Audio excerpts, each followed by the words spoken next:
Welcome. This is Dr. David D. Schein, and this is a special edition of Saving America, our first panel discussion, and the topic is the national debt.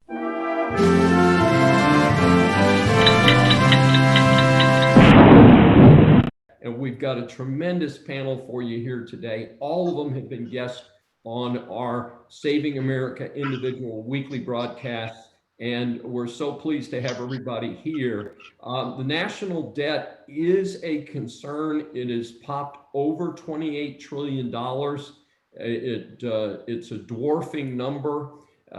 In my book, Decline of America, I talk about the fact that the national debt is a somewhat artificial number because it does not show military pensions, government pensions, and many other indebtednesses of the United States that are not in this official number. So that what's even scarier is that the overall obligations of the United States could approach $100 trillion, a truly daunting number. And with that, I'm going to go ahead and introduce our panel, and then we're going to have each panelist talk for a few minutes about their views. And they're not in any particular order. We put people in an order that they prefer. So we're going to start with Scott Paradis, is author of 10 books, multiple personal and professional development programs. He is also retired colonel, having served 31 years in the U.S. Army. He was a congressional fellow with the United States Senate and a national security fellow at Harvard University. Welcome, Scott. Ed Danko, City Council District 1 representative on the Palm Coast City Council. He's a former TV news producer. He is also a Navy veteran who still serves as an officer in the United States Coast Guard Auxiliary. He's on the board of directors for the Trump Club of the Palm Coast. The most important thing that Councilmember Danko wants you to know about him is that he would rather drink antifreeze than raise their taxes. Welcome, Ed. Naresh Visa is the founder and CEO of Krish Media and Marketing. He has worked with many well-known organizations. The list is too long, but I just pulled out JP Morgan Chase. And since we're doing this from Houston, Texas, he's worked with the Houston Rockets and the Houston Astros. He is also a best-selling author with a focus on marketing and politics. And last but certainly not least is Steve Conley. He's a former baseball player and a lifelong baseball fan. He is also an astute observer of life and politics, which inspired his book, The God Bet, B-E-T, which is available on Amazon. Steve has a degree in political science from Cal State and is currently residing in Southern California, where he teaches and coaches baseball. Again, thank you all of us for joining our first panel discussion. And to save time, keep things rolling, Scott, you're going to go ahead and talk a little bit first. Okay, well, thank you, David. I appreciate all the panelists for being here, and thanks for having me. So when you came to me and thought about this national debt, the first thing I started to focus on was essentially money. Now, of course, there are a lot of social issues that we fight about politically and all of that, but people vote with their pocketbook. And so it's generally all about money. So what I wanted to do was just mention a few things about money. Of course, when we look at the national debt, we say, well, it's growing at an accelerating rate. There are typically 5 ways to deal with it, 5 traditional ways. One is deal with it as steady as she goes, which is kind of the Japanese model, just keep piling on debt. And that's the route we're on right now. Then we have the much lauded, we're going to grow ourselves out of the debt. This is always the solution that politicians offer. We're going to grow ourselves out of the debt. Rarely happens. Of course, another option is to tax the population, and that's a self-defeating option. We have the default option, which brings up a whole can of worms. And then, of course, we have the inflate option. And that's the option that, along with the steady as she goes accumulating debt, we've chosen the inflate option. Now, when we think about inflating money, you got to understand what money ultimately is. It's a social contract based entirely on trust. And when you boil it down to its very most fundamental element, it's trust of people to people. We trust each other. And ultimately, what that represents is people's time. You can say resources and time, but it's ultimately people's time. So anything to do with money is ultimately in control of people's time. So money represents power, control, and in our country, ownership. Now, it's a social contract. Rules change, and we can change the rules. Sometimes rules change intelligently and thoughtfully, mostly not intelligently and thoughtfully. Every time you change the rules, you put the trust at risk. And so we're now looking at this accumulating debt, this burgeoning debt, and we're putting trust more and more at risk, which risks a failure of the entire system. Now, remember, inflation is not the increasing value of goods and services. It's a declining value in the currency. The currency is collapsing, not goods and services are rising in value. They're still valued as people always have them. Now, so the government and the Fed are devaluing our currency as a way to slide around the debt. So on the face of it, it looks like it's an equally, everyone's feeling the same burden, but it really isn't. The insiders have leveraged, have advantaged the system. They write the rules, therefore they can write the rules to their benefit. So we must change the system. Now, I know your panelists are going to have some great ideas. I just had a couple of things to offer as considerations at a federal level, still within the traditional parameters, if you will. First of all, when you're in a hole, stop digging. Stop digging. So we've got to stop this accumulation of debt. So the first thing, with an eye on rebuilding trust, first thing I would do is suggest we educate both officials and the public on what money really is, how money is made, and how it is used and misused at the federal level. First thing. Now, honesty would be my policy. I know that's a novel feature in politics, but that is a requirement if we're going to move forward. So then we require two things, and these are both political, and that is instituting fiscal and monetary discipline. Fiscal meaning at the federal level, the federal budget. Monetary discipline meaning primarily through the banking system and the Fed discipline. So stop the Fed from creating money and stop the federal government from overspending. I do that in two steps. That first one is educate, and the second one is balance the federal budget. Now, here's an idea for balancing the federal budget. First of all, it would take probably an amendment, constitutional convention, really the will of the people, and we've seen the people have no will to actually make a change. So we continue the way we're going. But if we did have the will to change, I would offer a 2-year budget cycle. Every Congress is 2 years. Now they're in the cycle. It's a pay-to-play system. They go through a 1-year budget. It used to be a systemic process. Now it's a reconciliation, throw everything at the end, have this big food fight. Nobody knows what's in any legislation. Sift that all out. One Congress, one budget, 2-year budget. Now, I didn't incentivize the members. If they do not pass a balanced budget, all members, House and Senate, are barred from federal office for 10 years, and they cannot work for any firm that has a lobbyist.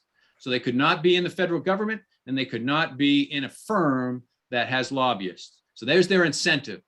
Now, one other idea is when taxpayers file their taxes, they would allocate, this is where I want my tax money to go.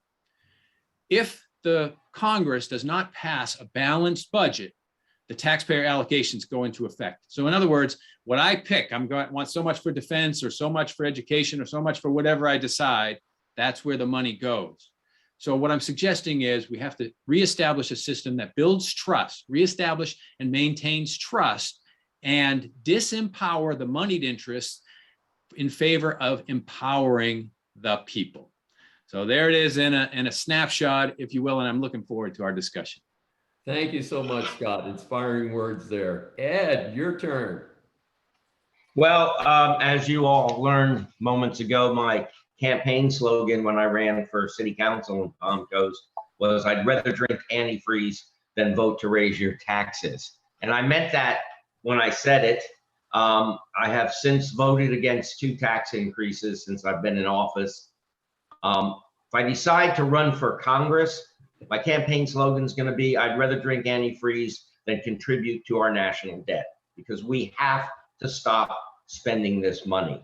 You're right, we can't keep digging this hole. We have to stop digging this hole. It's a complex problem.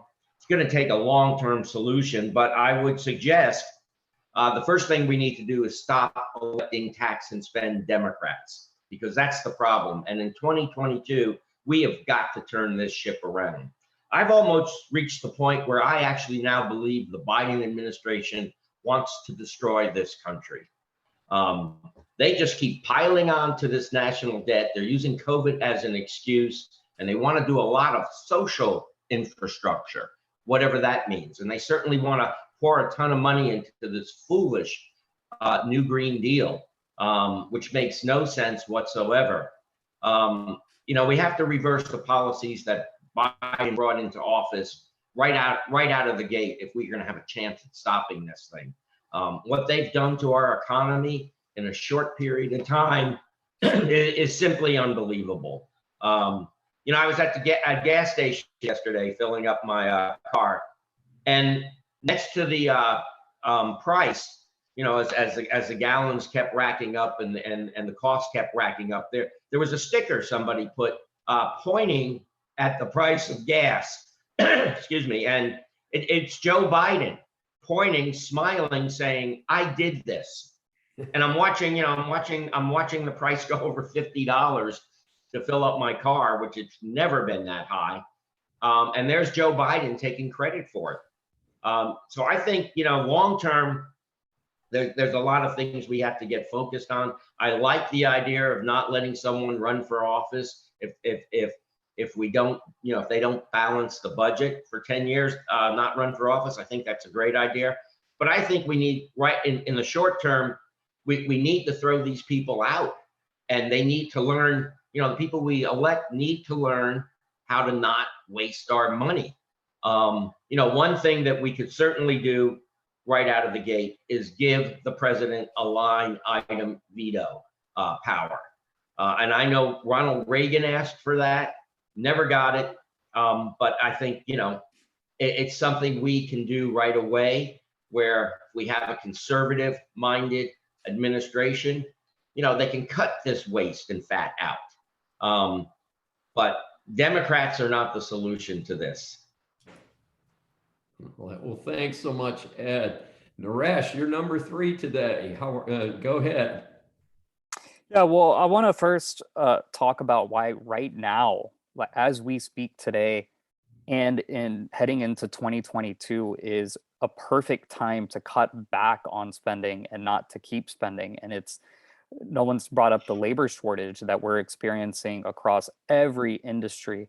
So many of these social programs, so much of this spending or this social infrastructure that you brought up, it has to do with money and people trying to earn a living. And they're now trying to earn a living by getting handouts, right? And that's been the case. Close to 50% now of the country is on some type of government handout. So I say this is a perfect time to cut back because companies are bleeding. The Dollar Tree just announced that they're no longer the Dollar Tree, they're the $1.25 tree. Chipotle, they came out with a new workers' comp program. And despite that, they're paying their people at least $14 an hour starting. And their plan is for you to make $100,000 within 5 years of working at Chipotle. The bulk of it is where you're essentially making and flipping burritos. And they're still not able to fill the immense labor shortage that they're experiencing. And the major reason, once again, is because of the spending, because of the handouts. People, it's not COVID, it's not the virus, it's people have either found other ways to make money, or they say, hey, you know what, last year it was PPP money, this year it's child tax credits, it's stimulus, it's increase in Medicaid, increase in anything that you can possibly imagine. So I think right now, and of course we know it's not going to happen because, as the previous speaker said, as Ed said, the Democrats are in power. And the last thing they're going to do is take away those benefits because it's their only hope of getting reelected. It's their only hope of having a chance in 2022 and also heading into 2024.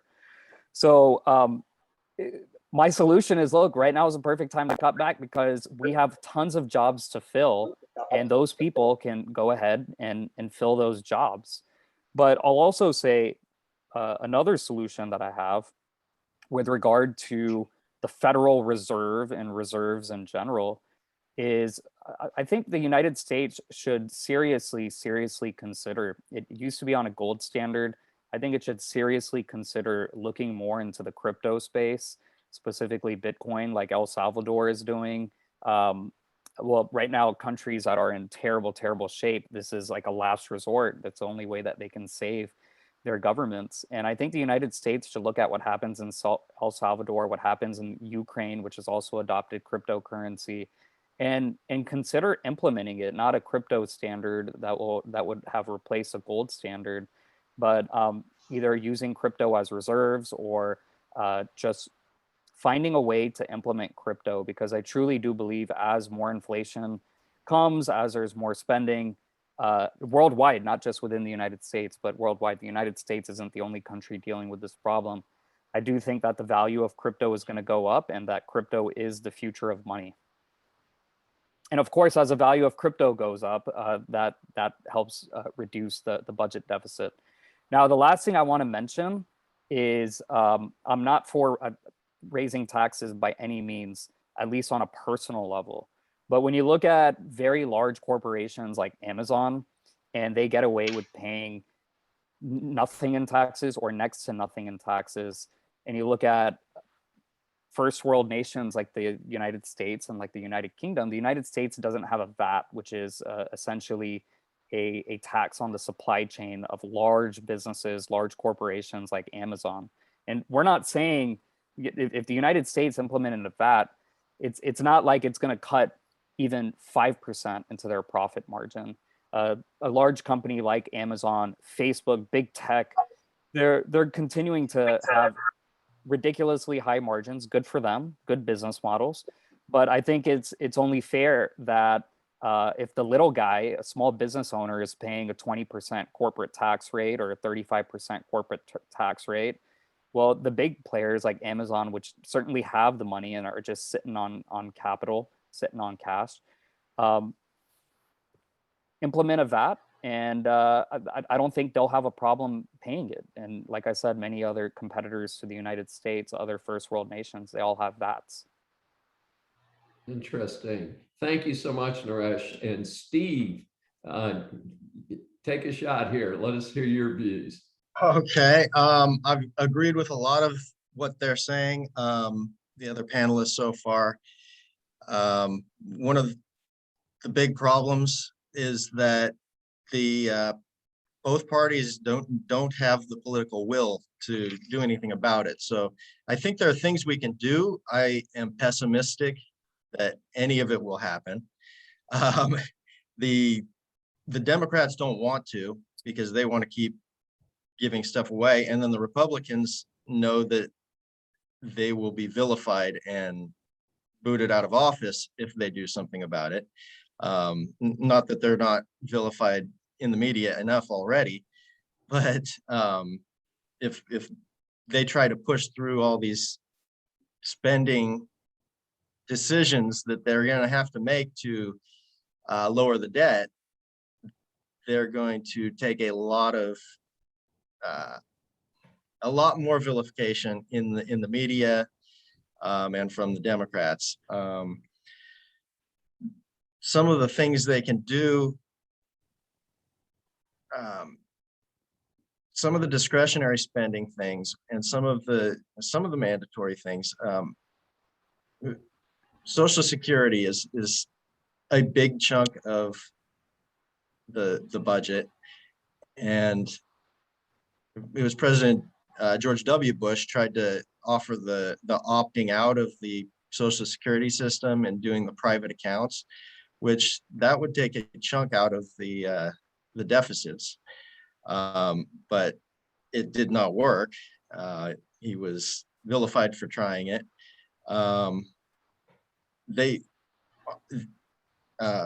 Scott talked about growing out of the debt, and if you just froze spending instead of actually cutting it, it would help us to do the growing out of the deficits and the debt. But even if you freeze spending, they call it cuts, and they attack.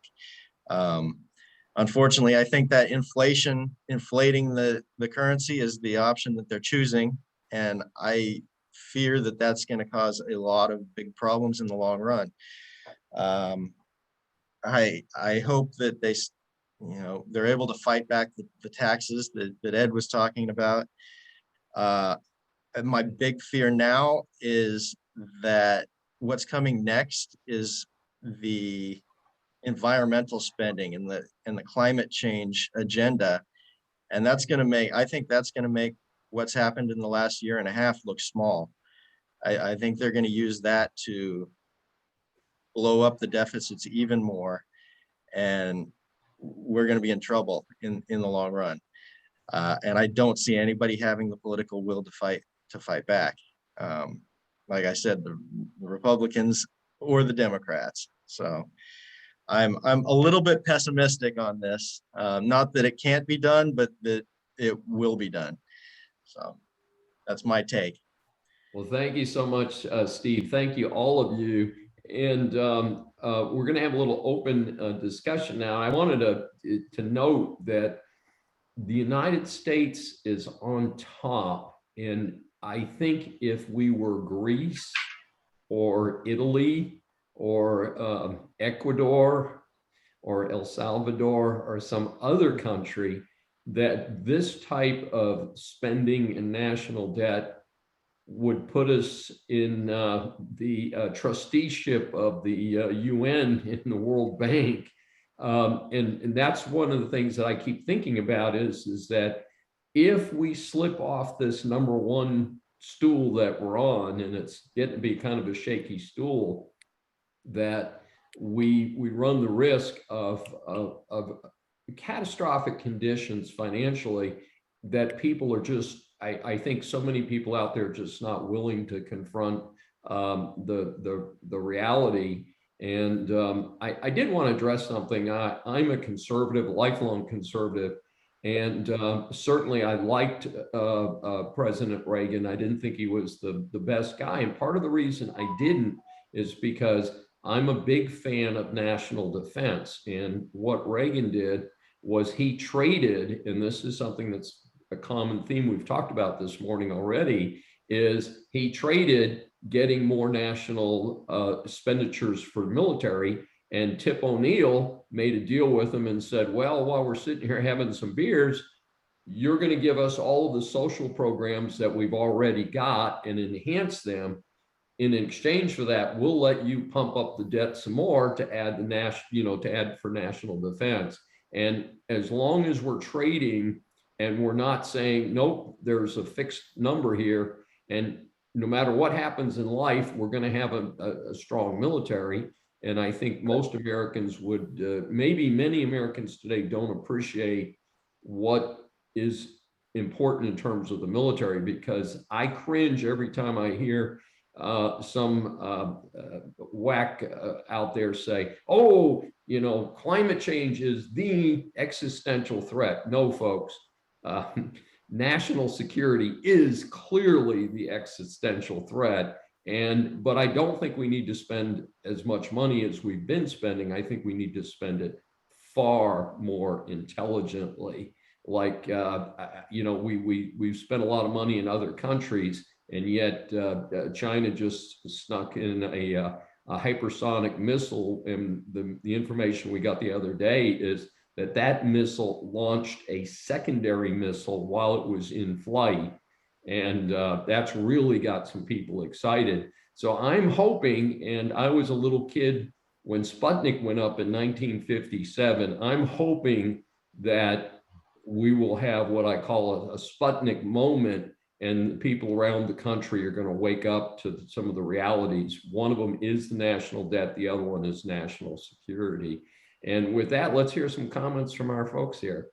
Well, one thing I was going to bring up is not necessarily the military, but avoiding war and not meddling in other countries' affairs. And this is expensive stuff. And I think that's one of the biggest ways that we can not reduce all the national debt, but at least reduce a good chunk of the national debt. So if you look at various places where we're involved in Africa, in the Middle East, I just think I'm a fan of America first and focusing on us and bringing everything back here. And at least for the time being, maybe in the future, there are other interests or other reasons for us to get involved elsewhere. But I thought the fact that Trump was the first president in my lifetime who didn't start a major war was a huge accomplishment. I think leaving Afghanistan was a good decision. The way we left was terrible, probably the biggest military blunder of our lifetimes. But I thought leaving was a good decision, just like I thought finally leaving Vietnam and leaving Iraq were good decisions as well. Well, we have two military vets on our discussion today. Scott or Ed, do you want to discuss that, or alternately? Well, I think Biden's withdrawal from Afghanistan is the biggest military blunder in the history of this country. It's absolutely, it's unimaginable how that happened. But then again, with Joe Biden, nothing is unimaginable anymore. I don't know how the man sleeps at night. But yeah, you're right. It was the biggest military blunder. And President Trump did keep us out of any new wars. And that's certainly, something I've never seen in my lifetime either.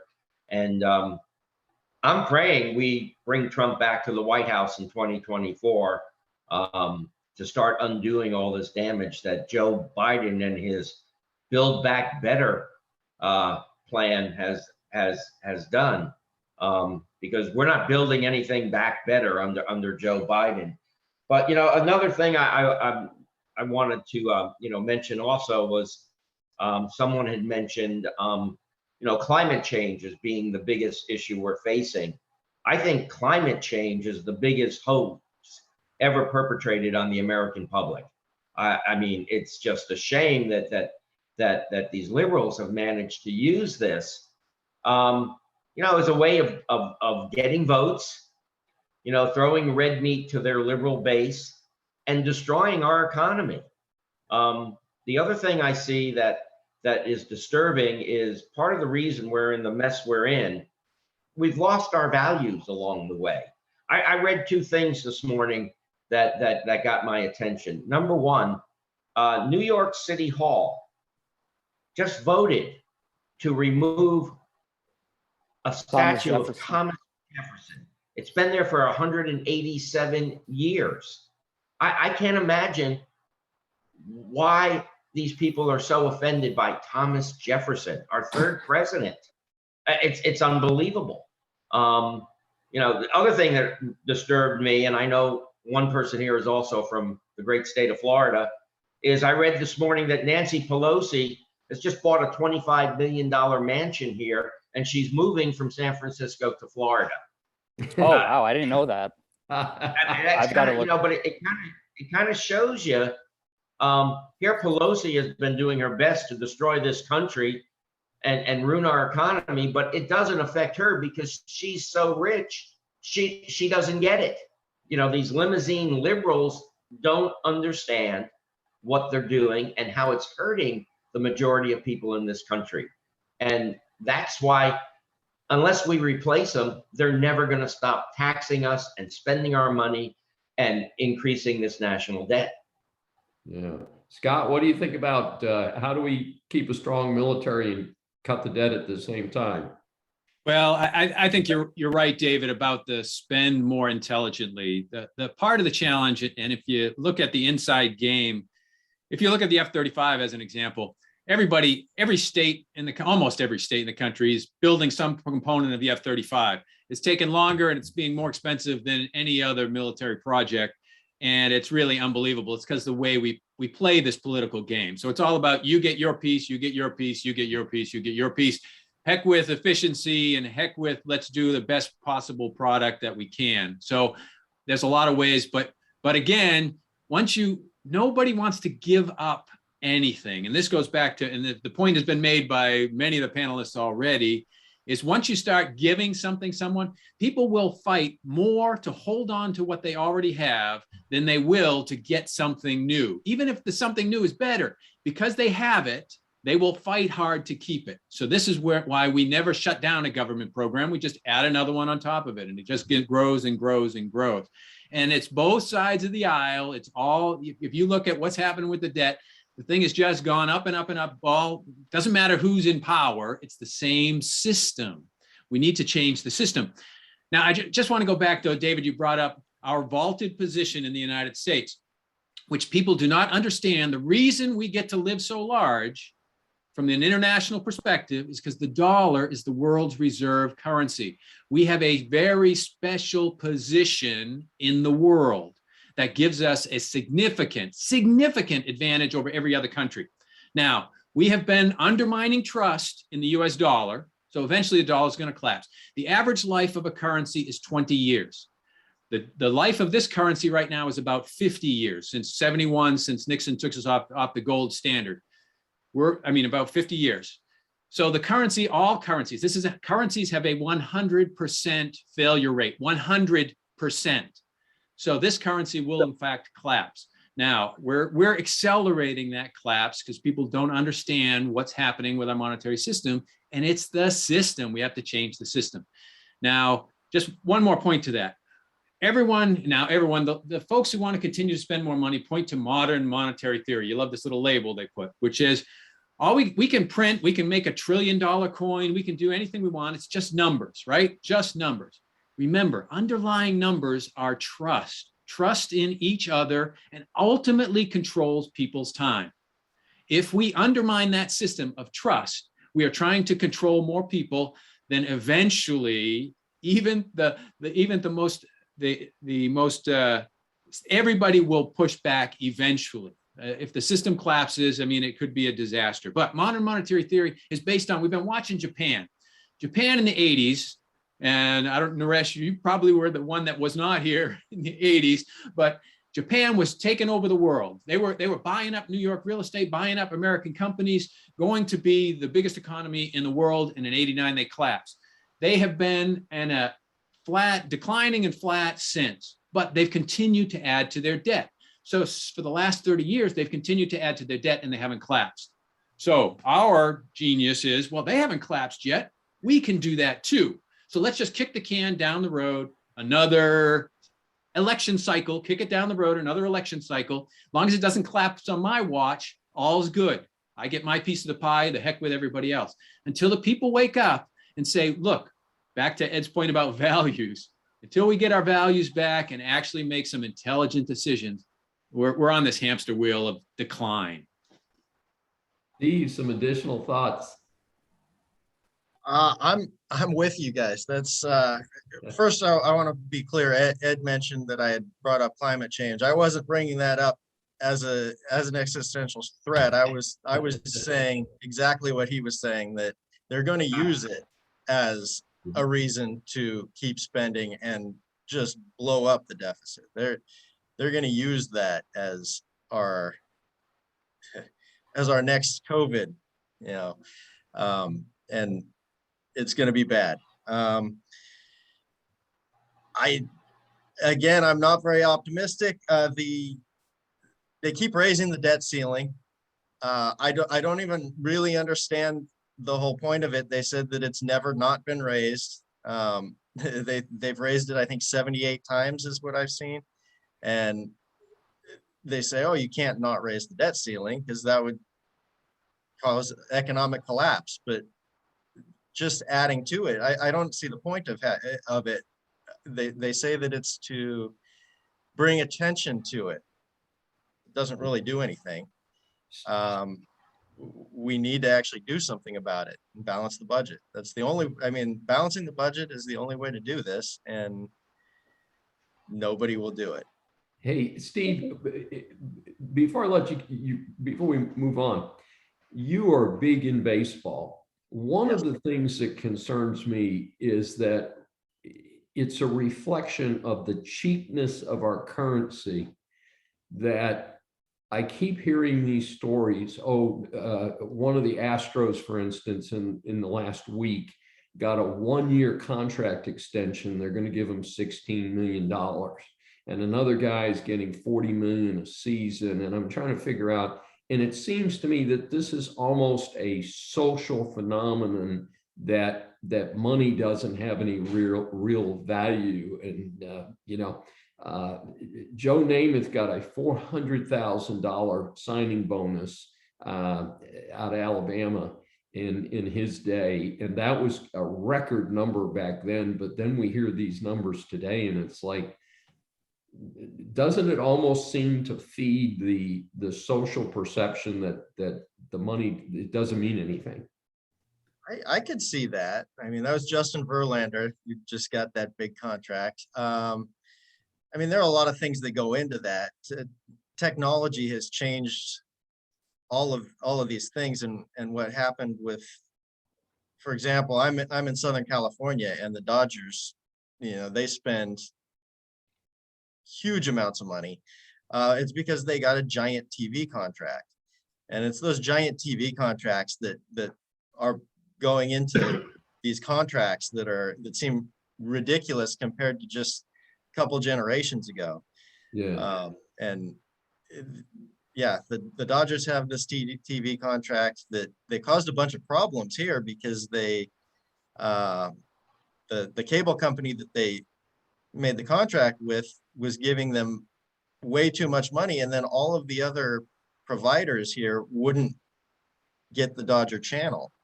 So half of Southern California couldn't watch the Dodger games because they were only on the one channel that was really expensive. So it's interesting, but I think those giant contracts do make people, like, you used to see a giant number like that and it would blow you away, and now it's like Scott was saying, it's just numbers now. You're like, oh, it makes $40 million a year. Okay. I think that idea has carried over into just everyday people. When the pandemic hit and people got stimulus checks and free money and free handouts from the government, you look at the inflows of that money that went into the stock market, really mostly through this Robinhood trading app. The way that Robinhood was created, they hired a bunch of video game developers, and it's like playing a video game, except you're dealing with real money. And what did this create? It created this meme stock explosion of just throwing money that you got for free from someone, throwing it at a company like GameStop, which should have gone out of business years ago, and just playing around with money for fun. And yeah, look, the crypto bubble, and I don't think it's a bubble, but I think cryptocurrency has thrived because of this. But the general stock market as a whole, the S&P and the S&P reached all-time highs earlier this week, and it just continues to go up, and it's not an accurate reflection of the strength of the economy. But the point I'm making is, people have this idea now that money is just an idea. Okay, I got $1,000, let's just put it into some stock. Or there are now tens of thousands of cryptos out there, and people are just blindly putting money into a random crypto that's the latest one is now Shiba Inu. It's a top 10 cryptocurrency, and no one even knows what the heck it is. The show came out on Netflix. It's the most watched show of all time on Netflix now. The Korean, I forgot what it was called, but it's a Korean show, Squid Games. And somebody just created a website, squidcoin.com, and said, invest in this cryptocurrency. And it inflated up. It went up like times 1,000 in a matter of 1 week. And then whoever created this coin took all the money, and then the site shut down, and it just disappeared. It was a complete hoax. And so that again goes towards the idea of money is just, it's become an idea. Money used to be about necessities. And I'm sorry, climate change is not a necessity. You wake up. Why do you wake up every morning? You're probably going to work. Why are you going to work? Because you want money and you need healthcare, or you wake up because you're taking your kids to school, education. Those are necessities. Very few people, very, very few, even Democrats, are waking up every morning saying, I'm getting out of bed today because climate change is encouraging me to live my life. No. Folks, we have a target time so that people will actually watch this wonderful forum. And what I'd like to do is to wrap it up with give everybody about a minute to just say last couple of words. And I'm going to do it in the same order that you presented. So Scott, then Ed, then Naresh, and then Steve. And we'll call it a shot and see how it goes. Okay. Well, again, thanks for having me, David, and panelists. I appreciate this very much. The thing to remember, or the thing that I'd like to leave you with, is this is a man-made system. The rules, we make the rules. We can change the rules. We can do it intelligently and thoughtfully. We are not doing it intelligently or thoughtfully right now. The entire system is built on trust. And right now, a few are leveraging that system to advantage those few and disadvantage the many. The system requires major revisions. We need to rewrite the rules. It's all down to will. It's only will. It can be done. It is possible to do it if the people decide to do it. There are a lot of reasons we've talked about why we are not willing to do it. But once the pain gets large enough, then we will actually make a shift. And Steve, I understand your pessimism. I'm going to be an optimist here that it may be painful, but we're going to move forward. Thanks. Ed.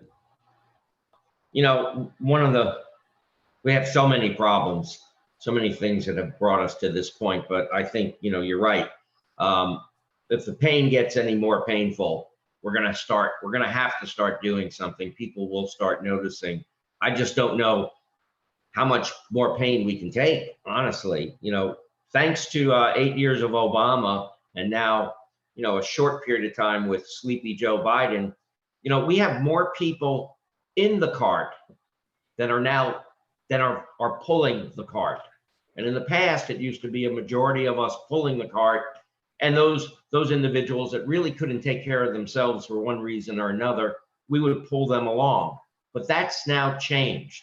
And Democrats keep, you know, facilitating this myth that we just tax the rich and it'll solve our economic problems. And that's not the case. We all know that. There's not enough rich people to bail us out of this mess. You know, I was happy to see our great governor here in Florida make a proposal to have a 5-month gas tax holiday that would return basically about $1 billion to the folks of Florida in reduced gas costs. So at least we have some politicians out there that are thinking of ways, you know, to take the burden off of us. But I don't think we're going to change a lot of things until we get back to our core set of values as Americans. And that includes our religious values. Those things have fallen through the cracks. And it's a shame, but you know, you just look out in San Francisco, you know, you've got people busting into high-end stores, stealing stuff in broad daylight. And it's all because they've reduced $1,000 or less in theft. It's no longer a crime in San Francisco. You know, again, you know, that's part of our value system, and we've lost that. So I think we do need to get back to our core values when we do address this issue, if we ever do address it. I got you, Ed. Thanks so much. Naresh. David, you and I did an episode about a civil war, and I truly do believe that we don't live in a United States of America. It's a disunited States of America. So I'm in Florida, Ed's in Florida. We're very, very pleased with how things are going here. It appears Nancy Pelosi, who's in California, is also pleased with how things are going here in Florida. And that just goes to show the dichotomy or the trichotomy or whatever you want to call it within the United States. So I do think eventually the only solution is we are going to have to disunite, because the people in Florida don't want to have to be worrying about or paying for the people in California, when you have thousands of people every month now just going and looting Louis Vuitton stores, Gucci stores, because they can. They're actually now incentivized to do that. So is that a solution? That's my dire solution. But I also want to provide some other solutions on how people watching this can take advantage of this situation. And I'll just say this: stocks, crypto, real estate, gold. Stocks, crypto, real estate, gold. As we keep printing, as we keep spending, I'm not optimistic that the spending is going to stop. I am optimistic that things will get better with our economy and people will get back to work. But again, dichotomy between rich and poor, the haves and the have-nots. I think those four asset classes, stocks, real estate, crypto, gold, will continue to thrive. And they have since the pandemic.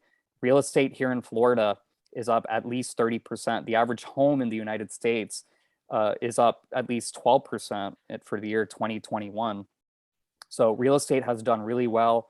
Rents are continuing to rise, and that's largely because of inflation, just like all other prices.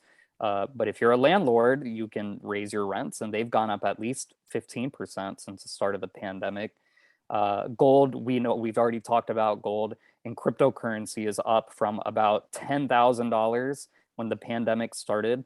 Well, Bitcoin about around $10,000, and today it's sitting at around $60,000. And I'm very confident that as more bills are passed, as more spending is done, and yes, and even as more regulation is passed to try to regulate the crypto industry, this digital gold will only continue to thrive. Fascinating. And Steve, you get the last word today. Okay. I think ultimately we need to shrink the size of government. It's not the government's job to prop up every individual, every company. And what we see, somebody mentioned the stimulus checks. They've gotten into this pattern of just sending out money and buying votes, which is a bad precedent to start. They did it when we had the financial crisis in 08. They sent out checks, and now they've sent out, what, 3 or 4 rounds of checks in the last year and a half. We need to get back to free markets and allow, companies, people to fail. It's not the government's job to be doing all of these things. And I think Ed probably had the best solution, which is to get rid of Democrats in office. It's really the only chance. And to go with that, it kind of goes back to one of my pet peeves. I think one of the best things we could do is end this mail-in voting thing and get regulations and regulate our elections again, because otherwise I don't think we can get rid of the Democrats, because Unless there's a civil war. yes, because they will cheat, and we need to end the mail-in ballots and require voter ID. Sounds good. Thank you for joining us for this episode of Saving America. This is Dr. David D. Schein. If you've enjoyed this episode, please subscribe on your favorite platform.